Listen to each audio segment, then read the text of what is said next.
moment de grâce, d'adoration de Dieu, mais aussi de retrouvailles et de réjouissance populaire, les séances de bourde, incantation symbolique de la célébration du Maoulid ou la Bourdatul Mahdi, est une œuvre dans laquelle s'entrevoit le cachet lumineux de l'action mohammedane, celle-là qui donne tout son sens à l'histoire sainte.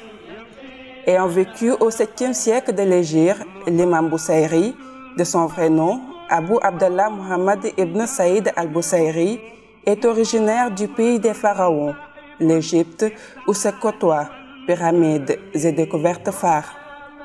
Ses écrits frôlent parfaitement une poésie au vrai sens du terme, cette forme d'expression littéraire qui fit dire à Serigne Pape Malick Sy: la poésie désigne l'expression du beau idéal par le langage mesuré.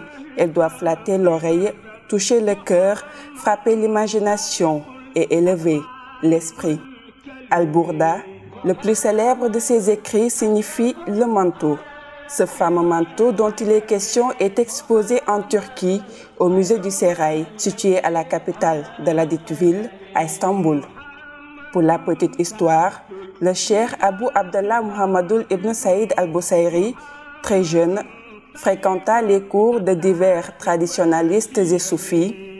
Atteint d'hémiplégie, paralysie d'une partie du corps, il formula des invocations pour sa guérison lors de la formulation du poème. Lorsqu'il l'eut achevé, il vit, une nuit, en rêve, le prophète Mohammed, paix et salut sur lui, passer sa main droite bénite sur le côté paralysé de son corps et jeter un manteau sur lui. À son réveil, il se retrouva complètement guéri de sa maladie.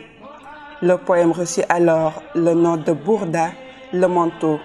Et c'est à travers ce livre qui comprend 10 chapitres et totalise 160 vers que l'œuvre exaltante de l'imam Boussaïri enrôle dans le frisson spirituel dès l'apparition du croissant lunaire des milliers de fidèles d'El Hadji Maodo Malick Sy pour une durée de 10 jours à raison d'un chapitre à lire par jour pendant la nuit dans les mosquées. À l'exception de cette année, chaque gamou déjà, au niveau des différentes zawiyas, ces temples d'Allah qui font la fierté de la ville sainte, c'était l'effervescence des grands moments de recueillement, particulièrement dans les mosquées de Cheikh Al-Khalifa Aboubacar Sy et d'El Hadji Maodo Malick Sy. Un temps fort